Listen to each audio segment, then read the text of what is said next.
ایک بھائی پوچھتے ہیں کہ کسی کی وفات کے موقع سے مجلس میں 1 منٹ کے لیے خاموشی کا اعلان ہوتا ہے تو شرعی اعتبار سے اس کا کیا حکم ہے؟ دیکھیں، کسی کی وفات کے موقع سے مجلس میں 1 منٹ کے لیے خاموشی کا جو اعلان کیا جاتا ہے، حقیقت میں شریعت میں اس کے لیے کوئی جواز کا پہلو نہیں نکلتا۔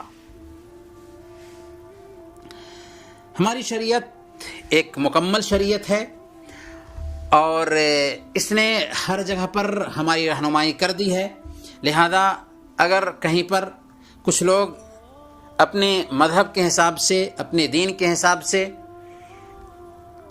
مردے کے نام پر خاموشی اختیار کرتے ہوں 1 منٹ کے لیے، تو ہم بحیثیت مسلمان اس کام میں شریک نہیں ہوں گے۔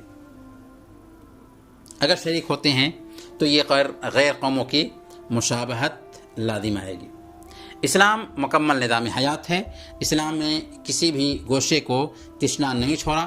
کسی کی وفات کی اگر خبر ہم کو ملتی ہے تو اسلام ہمیں حکم یہ دیا ہے کہ ہم انا للہ و انا الیہ راجعون کہیں اور مردے کی مغفرت کے لیے دعا کریں، لیکن ایسا نہ کر کے دوسری قوموں کی دیکھا دیکھی اگر مردے کے نام پر 1 منٹ کے لیے خاموشی اختیار کرتے ہیں تو یہ اسلامی طریقہ نہیں ہوگا، بلکہ اسلام کے منافی عمل ہوگا۔ اور اللہ کے نبی صلی اللہ علیہ وسلم نے ارشاد فرمایا، من عمل عملا لیس علیہ امرنا فہو رد، جس نے کوئی ایسا کام کیا جو ہماری شریعت کے مطابق نہ ہو وہ مردود ہے۔